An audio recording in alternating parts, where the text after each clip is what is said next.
When Cristiano Ronaldo destroyed Barcelona at Camp Nou, look of triumph fire. Camp Nou was supposed to swallow him. That's what it does to rivals. It roars. It intimidates. It suffocates. They came dressed in blue and red, ready to celebrate another night of dominance. Ready to watch their heroes defend their fortress. But one man walked onto that pitch with something colder than fear. Not nerves. Not hesitation. Certainty. By the end of the night, the stadium that once booed him would fall silent. Because Cristiano Ronaldo didn't just win at Camp Nou. He owned it. Chapter 1. The Fortress of Catalonia. For decades, Camp Nou had been more than a stadium. It was identity, pride, power. Home of FC Barcelona, it had witnessed legends, trophies, and eras of dominance. Opponents didn't just play there. They endured it. The chants echoed like waves. The pressure tightened every touch. Especially for players from Real Madrid. For them, Camp Nou wasn't just hostile. It was merciless. And no rivalry in football burned hotter than El Clasico. Chapter 2. The Weight of Rivalry. Cristiano Ronaldo understood what it meant to wear white in Barcelona. Every whistle, every insult, every chant. It wasn't subtle. He wasn't just an opponent. He was the villain. Meanwhile, Barcelona had their own icon in Lionel Messi, the quiet genius who had tormented Madrid repeatedly. Messi glided through defenders like gravity didn't apply to him. Ronaldo attacked with force, speed, and hunger. The rivalry wasn't just tactical. It was personal. Chapter 3. Setting the stage, Copa del Rey semifinal 2013. The tension reached another level during the 2012-13 Copa del Rey semifinal second leg. The first leg had ended in a 1-1 draw at the Santiago Bernabeu. Everything was still alive. Everything was still possible. Camp Nou expected Barcelona to finish the job at home. History favored them. Atmosphere favored them. Momentum favored them. But Ronaldo arrived with something else. Momentum of his own. Chapter 4. The early statement. From kickoff, Madrid looked composed. Not reactive. Not intimidated. Barcelona controlled possession, as usual. But possession without penetration is just decoration.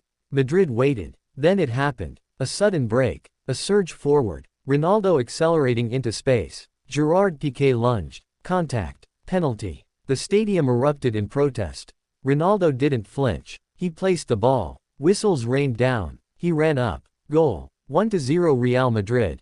Camp Nou fell into an uneasy silence. Chapter 5. The Psychology of Silence. Silence in football is louder than noise. Barcelona had expected control. They got shock. Ronaldo didn't celebrate wildly. He stood tall. Almost defiant. This wasn't just a goal. It was a message. I'm not here to survive your stadium. I'm here to conquer it. Chapter 6. Barcelona's attempted response. Barcelona pushed forward. Messi dropped deeper. Xavi dictated tempo. Iniesta searched for gaps. But Madrid's structure was disciplined. Every line compact. Every counterattack lethal. And Ronaldo, he waited. Chapter 7. The moment that broke Camp Nou. Midway through the second half, the counterattack came again. Ángel Di María burst down the wing. His shot was parried by Victor Valdés. The rebound fell loose. Ronaldo sprinted into the box. Left foot. Goal. 2-0. The away section exploded. Camp Nou froze. This wasn't an upset. It was domination. Chapter 8. Body language tells the truth. Barcelona players looked shaken. Madrid players looked certain. Cristiano's movement was relentless. Every sprint carried intent. Every touch carried confidence. This wasn't flashy destruction. It was efficient annihilation. Chapter 9. Tactical Masterclass. Jose Mourinho's strategy was clear, compact defense, quick transitions, exploit Barcelona's high line. Ronaldo thrived in that space. Barcelona's style, once revolutionary, was vulnerable to speed. And Ronaldo's speed wasn't just physical. It was mental. He anticipated space before it opened. Chapter 10. The third blow. Rafael Varane added another goal from a set piece. 3-0. The scoreboard didn't lie. Real Madrid were dismantling Barcelona at home. And Ronaldo had been the spearhead. Chapter 11. The symbolism. For years, Camp Nou had celebrated Messi tormenting Madrid. Now it was witnessing Ronaldo dismantle their defense. Football doesn't grant permanent ownership of dominance. It rotates. That night, it rotated violently. Chapter 12. Why this match felt different. Ronaldo had scored at Camp Nou before. But this wasn't a single strike. It was a statement performance in a decisive knockout tie. High stakes, hostile ground, global audience. And he delivered. Chapter 13, The Messi Factor. Messi struggled to impose his usual rhythm. Madrid's midfield pressed aggressively. Without fluid movement around him, Barcelona's attack stalled.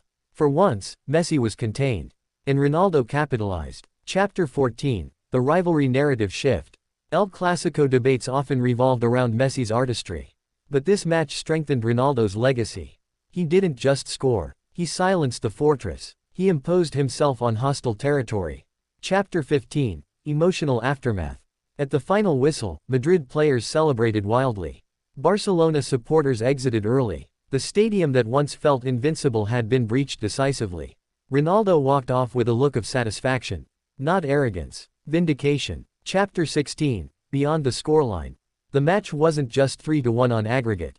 It was psychological. It proved Ronaldo could dominate in the most hostile environment in Spanish football.